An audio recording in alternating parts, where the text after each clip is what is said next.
Decenas de miles de personas hacen fila afuera de la Basílica de San Pedro, en el Vaticano, para despedirse del Papa Francisco, que es velado públicamente desde esta mañana. Cientos de negocios y una veintena de casas se inundaron por el desbordamiento de la quebrada Santa Elena en Balsas, El Oro. Mientras, Marcavelí, otro cantón de esa provincia, quedó incomunicado por un deslave en la vía de acceso. Augusto Verduga también grababa las conversaciones del Buró Político de la Revolución Ciudadana, donde Rafael Correa mencionó por primera vez a Luisa González como la Rana René. La fiscal Diana Salazar pidió el archivo del caso Flopec por no encontrar irregularidades en contra del expresidente Guillermo Lasso ni de los demás denunciados por el correísmo. Al menos 2.500 personas participaron en un mega simulacro en la Asamblea, Contraloría, Ministerios de Salud y Trabajo, entre otras instituciones, sobre amenazas de seguridad y la naturaleza. Las exportaciones no petroleras del país crecieron un 30% en los 2 primeros meses del año. Televistazo describe cuáles productos ganaron y por qué. Tras 2 décadas de estudio, se confirma una nueva especie de hormiga llamada paquilla, que habita en la cordillera del Cóndor en la Amazonía. Amigos, buenas tardes. Los temas que destacan este miércoles 23 de abril de 2025. Decenas de miles de fieles hacen enormes filas para entrar a la Basílica de San Pedro y darle el último adiós al Papa Francisco. Gaby. Buenas tardes, Marisabel y amigos, bienvenidos. La velación se realizará hasta las 19 horas del viernes y se espera que en estos días acudan unas 200.000 personas.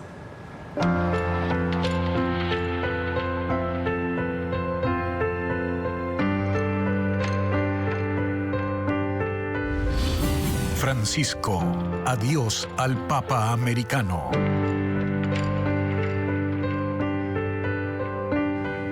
Los restos del Papa Francisco fueron trasladados hoy a la Basílica de San Pedro. Tras una procesión precedida por los cardenales, el féretro del pontífice fue colocado frente a la tumba de San Pedro en una capilla ardiente de 3 días para que los feligreses puedan darle el último adiós, como informa Iliana Suárez. La ceremonia del traslado del cuerpo del Papa Francisco inició con una breve oración dirigida por el cardenal Kevin Farrell, camarlengo del Vaticano. In nomine Patris et Filii et Spiritus Sancti. El féretro fue retirado de la capilla de Santa Marta y comenzó su lenta y solemne marcha al ritmo del repique de las campanas, con decenas de cardenales y guardias suizos escoltándolo.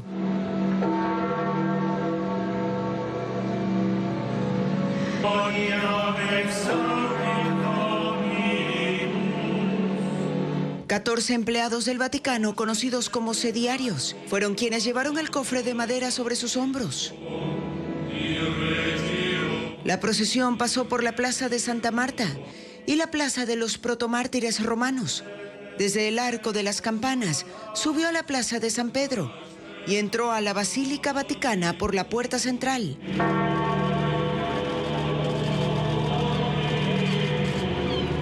Unas 20.000 personas se congregaron en la plaza para ver el paso del ataúd. Los restos del Papa Francisco fueron colocados frente al altar de la confesión, cerca de la tumba de San Pedro, sobre una plataforma de madera inclinada, cumpliendo con el deseo del pontífice de mantener una ceremonia sencilla.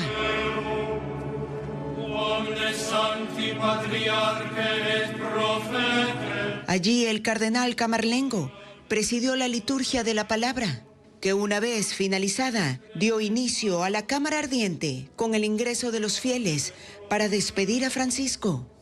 Al caer la tarde, la fila de visitantes ya llegaba a una de las calles laterales que rodean al Vaticano.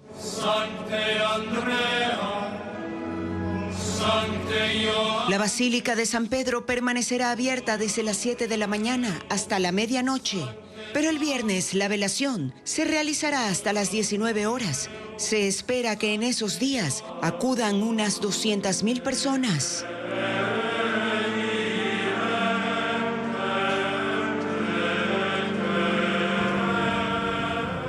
El presidente Daniel Noboa decretó 3 días de luto nacional por la muerte del Papa Francisco y dispuso que las banderas ondeen a media asta. El exconsejero de participación de la Liga Azul, Augusto Verduga, grababa las reuniones del buró político que lideraba Rafael Correa desde México. En ellas, el líder de la Revolución Ciudadana habló de su desacuerdo con la idea de que es el tiempo de las mujeres y mencionó por primera vez a la Rana René, seudónimo que Verduga usó después para referirse a Luisa González. Fabiola Santana con un extracto de los audios del caso Ligados.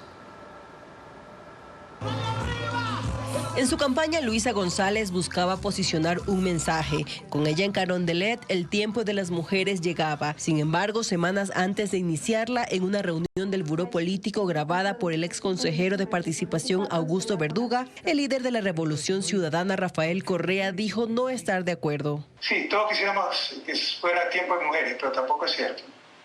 Las encuestas, hay algunas veces variación en los resultados, pero generalmente nos dicen que la gente prefiere un hombre, lastimosamente. Porque la mayor preocupación la gente de seguridad, lo identifican como el macho, ¿no?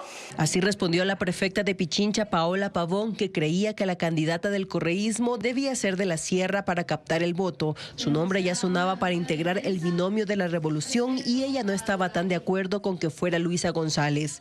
Creo que los números de Luisa son un techo, no son un piso, y eso a mí me preocupa enormemente. Por eso creo que el nivel de desconocimiento del Augusto, del mío, del Gustavo, jugaban a favor, porque tú podías en esta campaña poder crecer. Yo estaba convencida que el candidato o candidata tenía que ser serrana, pero compañeros, yo haré todo el esfuerzo para que Luisa sea la primera mujer presidenta de este país, porque también estoy convencida que es tiempo de mujeres. En ese contexto, por primera vez se escuchó a Correa hablar de la Rana René, apodo con el que luego Augusto Verduga y su círculo se referían a González. Si la presidenta de la costa, mujer, el presidente debe ser hombre de la sierra. Algunos dicen ya se superó ese esquema, no se ha superado ese esquema. Tiene que tener equilibrio regional. Usted fue con Jorge Glass.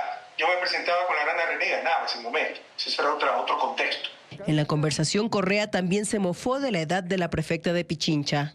Y que sea un contraste, un poco un complemento, más que contraste, con Lisa, que se ve como la madre protectora de mediana edad, aparenta menos edad la que tiene 46 ya, y es mayorcita ella, pero aparenta menos. Yo tengo 46, Precias, y que estamos jovencitas. Usted se aparenta a los 46, son unas niñas solteras. Esa grabación fue hecha el 4 de agosto de 2024, antes de la definición del binomio para las últimas elecciones, que fue conformado con Diego Borja.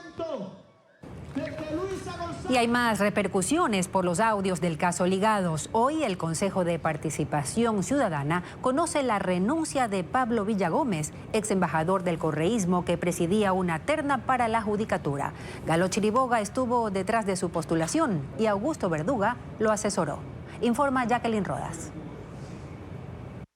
Los audios de Augusto Verduga del caso Ligados generan consecuencias. Pablo Villagómez, primero en la terna de la Asamblea para ser vocal de la Judicatura, envió su renuncia a la presidenta Viviana Veloz y al titular del Consejo de Participación, Andrés Fantoni. Este es el oficio. He puesto en su conocimiento mi decisión de declinar la honrosa postulación que me hiciera a la función legislativa. No explica las razones, pero ocurre tras descubrirse que el ex fiscal Galo Chiriboga y el ex consejero de participación Augusto Verduga estuvieron detrás de su postulación. Chiriboga contactó a Abraham Verduga, envió largos mensajes por WhatsApp para que su hermano, el consejero, le diga el momento adecuado para postular a Villagómez y asegurar la vocalía durante 6 años.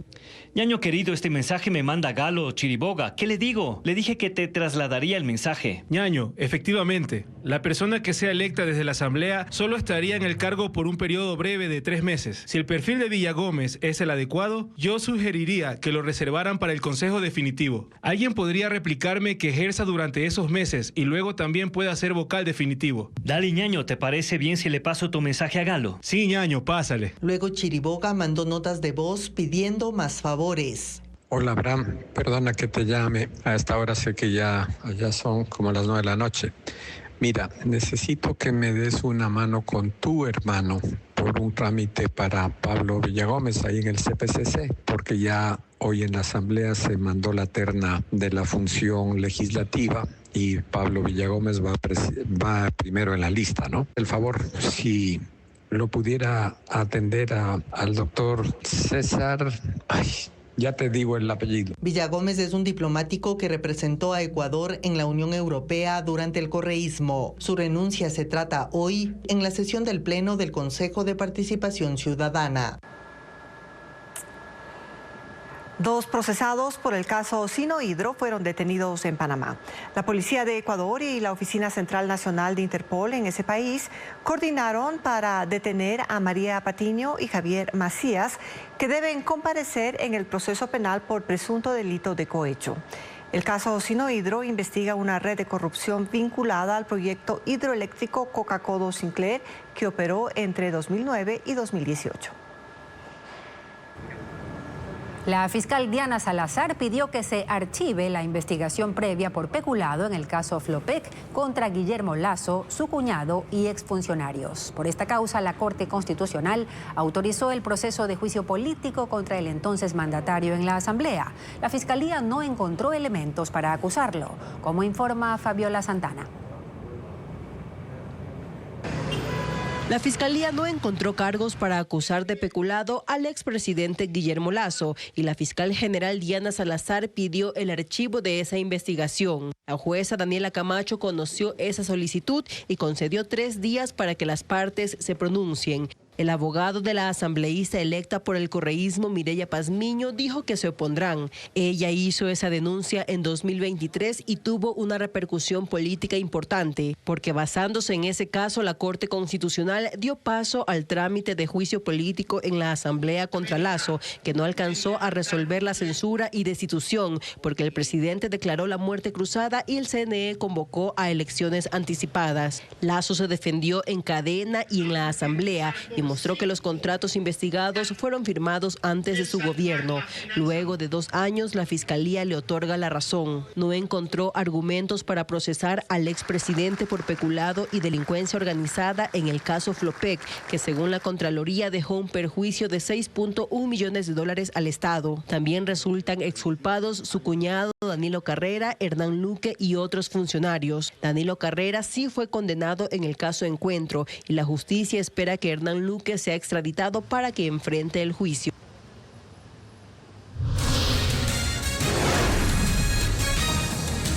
En minutos, las exportaciones no petroleras del país crecieron un 30% en los 2 primeros meses del año. ¿Cuáles son los productos favorecidos y por qué? Entérese al volver de la pausa.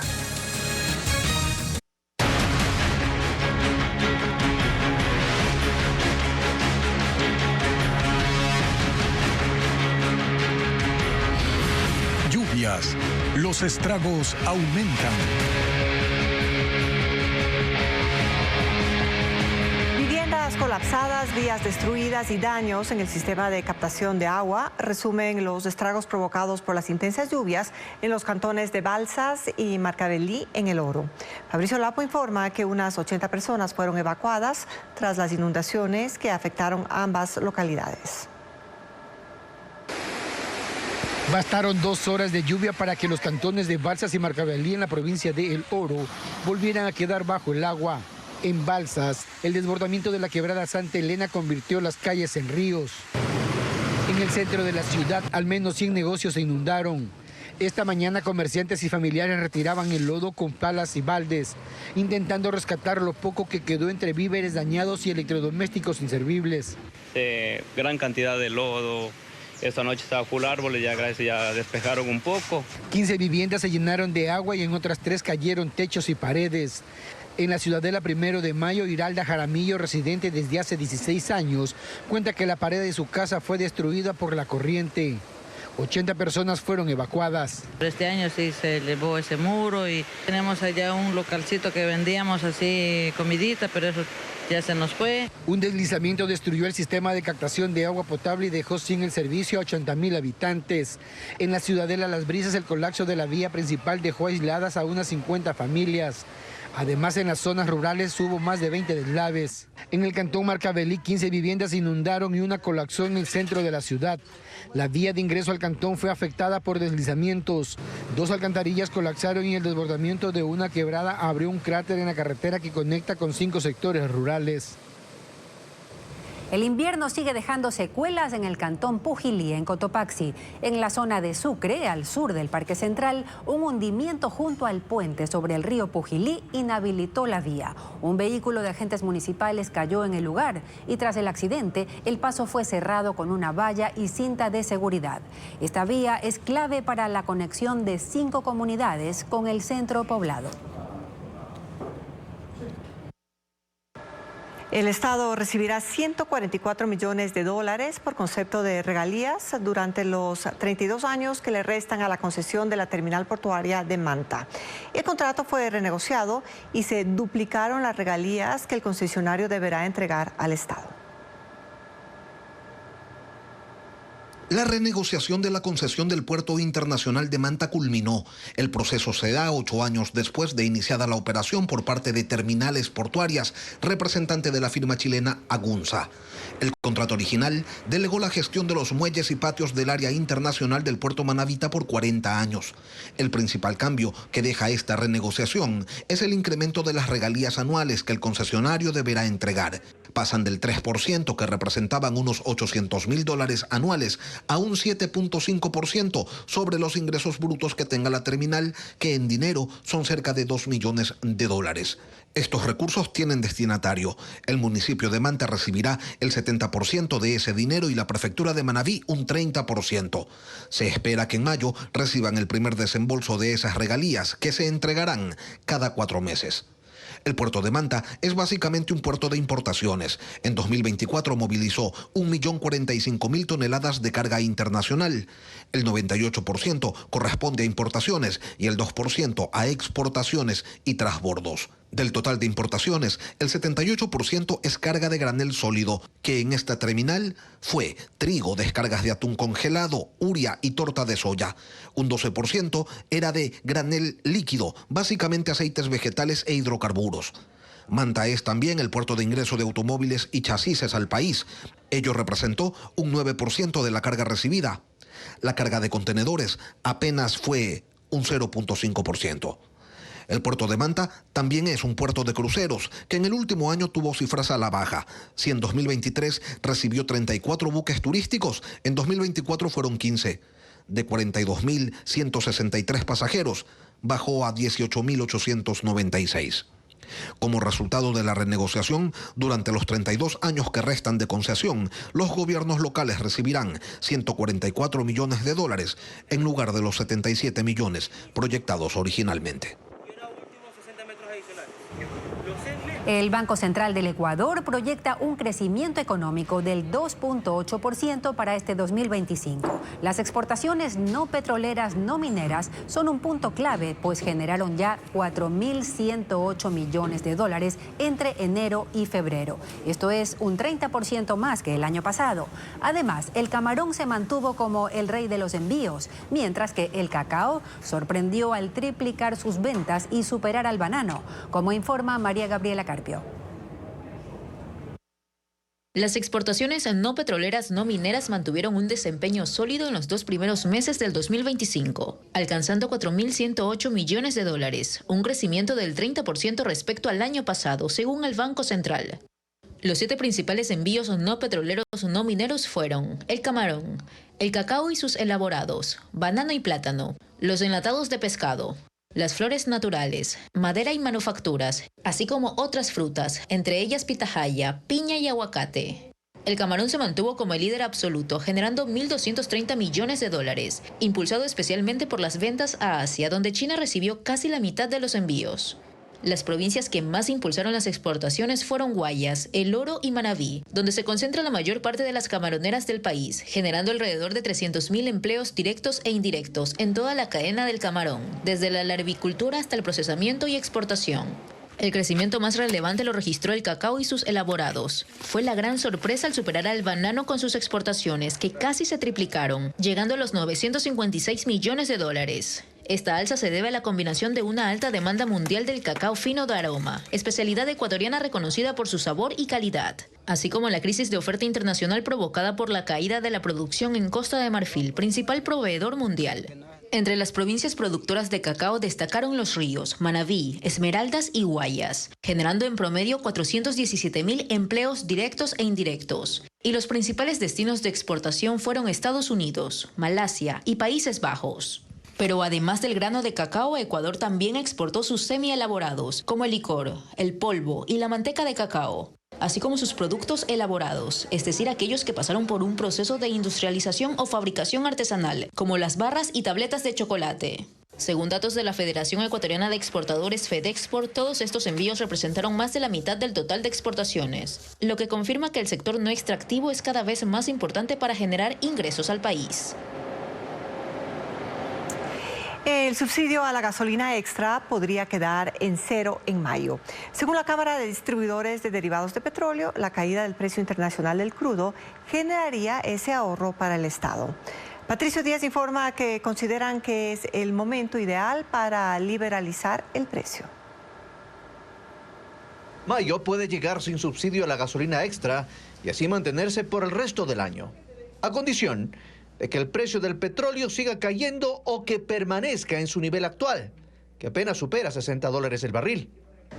El precio de la gasolina extra se calcula mensualmente basándose en la tarifa internacional y en costos como almacenamiento, transporte y distribución. Entre enero y febrero no hubo subsidio. Desde el 12 de abril y hasta el 11 de mayo el subsidio será de 13 centavos el galón. Prácticamente desde septiembre el precio de importación con el precio de venta ya se ha hecho cero. Lo que todavía se subsidia es todo lo que se refiere a la comercialización y distribución del combustible.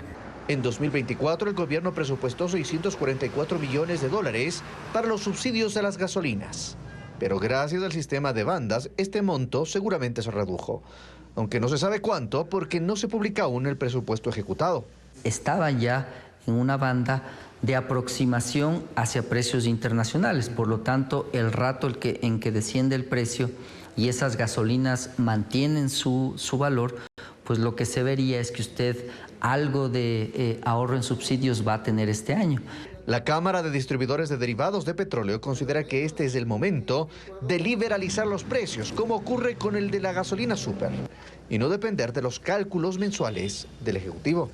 ¿Qué le permitiría al gobierno ahorrarse unos $200 millones al año? Según Osvaldo Landazuri, este ahorro aporta también a lo que se pierde por la venta del petróleo a menor precio. No sé si le alcanza a compensar completamente, porque además usted está combinando esta situación con una baja en su producción. Entonces, es un ingrediente más. El subsidio a la gasolina Ecopaís también se reducirá. Sin embargo, la carga más alta para el Estado es el diésel, que tiene un subsidio de 92 centavos. Más adelante en Televistazo, más de 2.000 personas participaron en un mega simulacro en Quito. ¿Cuál fue el objetivo y cuántas instituciones colaboraron? Lo ampliamos en minutos.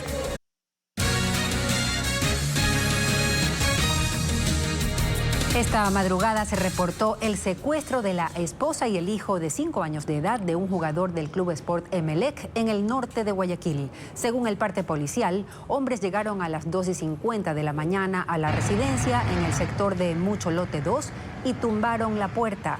Los delincuentes preguntaron por el futbolista y al no encontrarlo se llevaron a la mujer y al niño. Hasta el cierre de esta nota se desconocía el paradero de las víctimas. Según testigos, se los llevaron en una camioneta color plomo. El cantón Balsar, en Guayas, sufre los estragos del invierno. Las lluvias y las descargas de la represa Daule Peripa han incrementado el nivel del río y 40 recintos permanecen inundados. Hay 1000 familias perjudicadas y 150 personas han tenido que ser trasladadas a un albergue, como informa Luis Alfredo Zúñiga.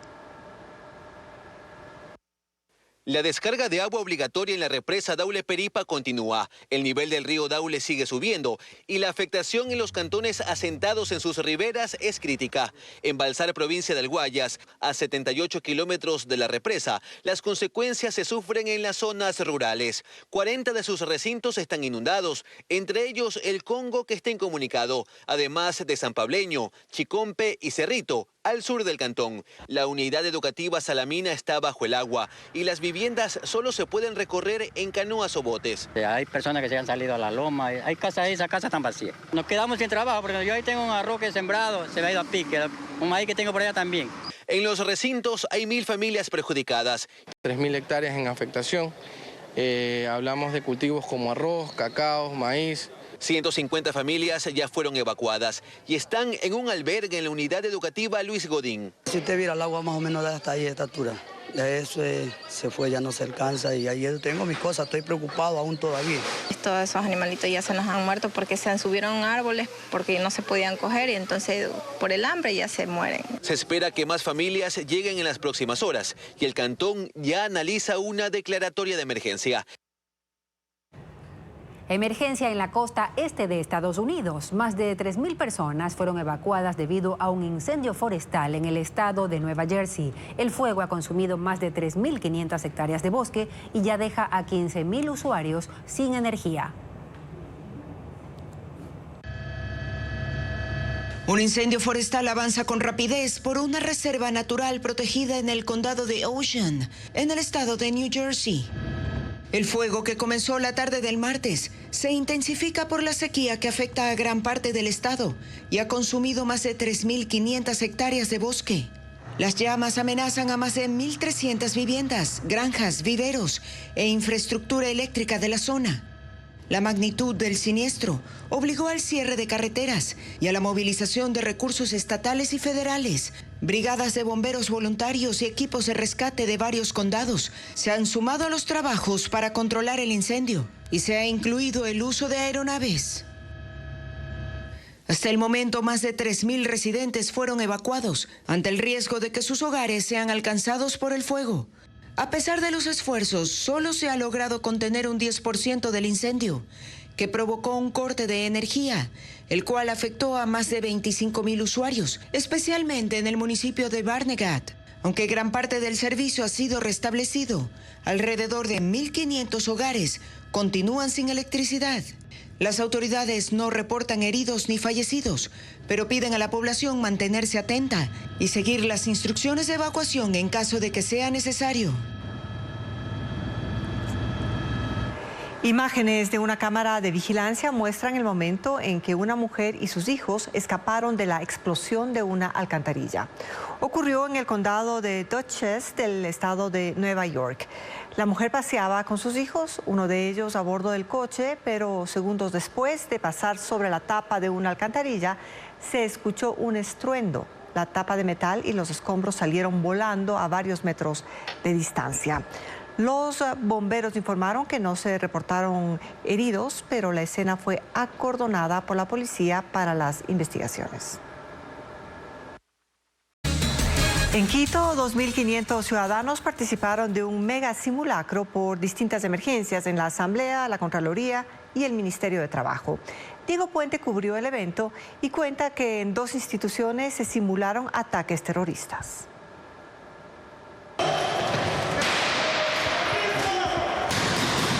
Explosiones, disparos y gritos se escucharon en el centro de Quito.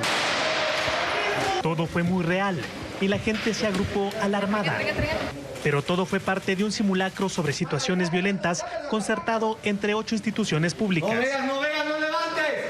A las 10 de la mañana las alarmas de la Asamblea Nacional sonaron. 8 encapuchados secuestraron en el primer piso a funcionarios de talento humano. Los atacantes llegaron con armas de largo alcance. Dispararon contra los rehenes. 2 de ellos fueron heridos de bala. Durante 30 minutos hubo negociaciones mientras los disparos no cesaban. Agentes del GIR y del GOE buscaban ingresar para liberarlos, pero sin poner su vida en peligro. El resto del personal fue evacuado al Parque La Alameda, considerado un sitio seguro. De forma simultánea, manifestantes cercaron el Ministerio de Trabajo. Los servidores también fueron evacuados. Muy cerca, en la Plaza Montalvo, en la Asamblea, 16 miembros del grupo antiexplosivos de la policía llegaron a las 10 de la mañana con 15 minutos para desactivar una bomba que minutos antes terroristas dejaron con un dron. Perros entrenados por la policía cumplieron con el protocolo previsto en estos casos: buscar otros posibles artefactos explosivos entre los árboles. Un robot equipado con pinzas y cámaras y una capacidad de 15 kilos manipuló la bomba. Según la policía, querían introducir cargas pequeñas para generar una explosión controlada. 30 minutos después, un policía equipado con traje antiexplosivos EOD se acercó a inspeccionar la desactivación hecha por el robot. Mientras esto sucedía en la Asamblea, en la Contraloría, 4 terroristas mantenían a un rehén capturado. El simulacro terminó a las 11 horas con 15 minutos con declaraciones de las autoridades. En total fueron detenidos 11 terroristas y liberadas 8 personas. Cerca de 2.000 funcionarios participaron de este simulacro y la Agencia Metropolitana de Tránsito cerró 16 calles aledañas. La hormiga paquilla es la nueva especie endémica descubierta tras casi 2 décadas de estudio en la cordillera del Cóndor entre Zamora Chinchipe y Morona Santiago. Recolectaron 30 especímenes y se concluyó que la forma de su abdomen, tórax y antenas la hacen única en el mundo. Vanessa Robles con más información de este descubrimiento. Mide 3 milímetros, es de color café con negro y fue recolectada por primera vez en la Amazonía ecuatoriana en 2008. 17 años después, la ciencia conoce oficialmente a la hormiga de Paquilla, tras la publicación científica en la revista de Historia Natural. En un artículo de 29 páginas, describe a la nueva especie. Encontrarlas no es sencillo, porque habitan en la copa de los árboles. De hecho, en casi 2 décadas de estudio, apenas se recolectaron 30 especímenes. Sus colonias son pequeñas, conformada por 12 individuos. En cuanto a su forma, sus características son únicas. Tienen 12 segmentos en las antenas, 5 dientes y son omnívoras. Su nombre es en honor a la parroquia donde fue encontrada por primera vez. Según investigadores del Instituto Nacional de Biodiversidad INABIO, de la Escuela Politécnica Nacional y de la Universidad Nacional de Colombia, solo habita en la cordillera del Cóndor, específicamente en Paquilla, provincia de Zamora Chinchipe, y en la localidad El Quimi, en Morona Santiago. En Ecuador hay aproximadamente 800 especies de hormigas. La mayoría habita en la Amazonía, pero las poblaciones están seriamente amenazadas ante la minería a cielo abierto, puntualiza el informe. Al volver, hoy es el Día Internacional del Libro. ¿Qué eventos y sorpresas fueron programados? Ya se lo contamos. En Napo y Pastaza, adolescentes quichuas celebran el Día del Libro con lecturas en su idioma ancestral, talleres y bibliotecas. Desde la Casa de Saberes Amazónicos en Shandia hasta la Sachateca en Mariscal Sucre, libros, voces y letras recorren la Amazonía con un mismo propósito: fortalecer la identidad a través de la lectura.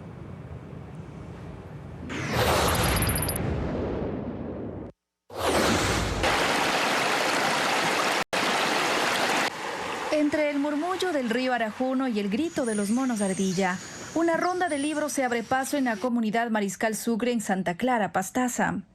Allí 12 jóvenes se forman durante esta semana como mediadores de lectura. Así se vive el Día del Libro en esta comunidad quichua. Los talleres se realizan en Sachateca, una biblioteca comunitaria creada por Lucero Mora para fortalecer el vínculo con la lectura en la zona. 2 facilitadores que llegaron desde Quito acompañan esta experiencia que busca algo más que leer: enseñar a compartir las historias. Leñador que vuelve de su labor, hacha al hombro y leña. Las capacitaciones incluyen ejercicios para perder el miedo a leer en voz alta. La mediación lectora aquí no es solo una técnica, sino una forma de conexión colectiva. El libro es una herramienta de liberación, de lucha, de aprender, ¿no? de conocer para transformar también la realidad. El grupo se prepara para recibir este fin de semana a 30 niños y jóvenes de Puyo e incentivarlos a leer mientras disfrutan de un recorrido por la selva.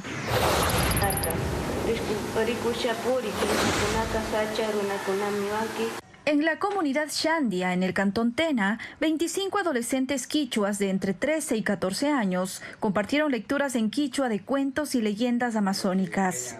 Lo hicieron en la Casa de Saberes Amazónicos, una biblioteca construida con guadúa y paja toquilla, pensada como espacio para proteger y difundir la lengua ancestral. Vestían pachas y kushmas tradicionales, mientras leían en voz alta relatos como amar un cachi y una piedra de lamederos de Boas. Nos estamos consolidando como un espacio de encuentro para que la educación dentro del territorio se fortalezca con diferentes aportes culturales, artísticos, científicos. Además, como parte de las actividades impulsadas por la iniciativa Guardianes de la Lengua Quichua, elaboraron revistas de bolsillo ilustradas, escritas en español y quichua, que luego imprimieron en 200 ejemplares para distribuir gratuitamente en 21 comunidades y en instituciones públicas de Tena. Quito vive hoy una jornada cultural por el Día Internacional del Libro. Hay actividades literarias en el metro de la ciudad, en universidades y en las plazas de barrios populares como La Mariscal. El metro de Quito amaneció con miles de afiches colgantes con frases icónicas de escritores latinoamericanos. Esa fue la sorpresa reservada a sus miles de pasajeros por el Día del Libro. En los vagones hubo otra sorpresa. Guías educativos propusieron a los usuarios preguntas, juegos y lecturas. Las dinámicas incluían contar historias y compartir aprendizajes de libros. El premio fue un libro gratuito. Durante la mañana se entregaron 200 libros de 41 autores nacionales, una forma de incentivar la lectura. La academia se unió a estas manifestaciones públicas para conmemorar el Día del Libro. En el Parque Central de la Universidad Católica del Ecuador, 6 librerías independientes de la capital ofrecieron ejemplares en la Feria Flash de Libros. Las temáticas fueron diversas: libros infantiles, de teoría social, de literatura ecuatoriana y publicaciones académicas digitales de la universidad. Una librería presentó variedad de artículos relacionados con la lectura, como pines, stickers y separadores imantados. La actividad se desarrolla hasta las 16 horas y está abierta de forma gratuita a todo público. Los barrios populares de Quito también son parte de la celebración. El Día del Libro fue una excusa para que la Plaza del Quinde en La Mariscal se llene de letras, arte y rosas. La jornada convocó a librerías locales en una feria, hubo enseñanzas lectoras para niños y transmisiones en vivo con lecturas de poesía. El toque internacional lo puso el Casal Català, una asociación de catalanes residentes en Quito, con la celebración del Sant Jordi, una tradición donde se intercambian libros y rosas. Gracias por acompañarnos, amigos. En ecuavisa.com siga al tanto de los ritos fúnebres por el Papa Francisco en el Vaticano. Gaby. Sí, María Isabel, y en nuestras redes sociales encuentre también las actividades por el Día Internacional del Libro en nuestro país. Televistazo regresa a las 19 horas. Buenas tardes.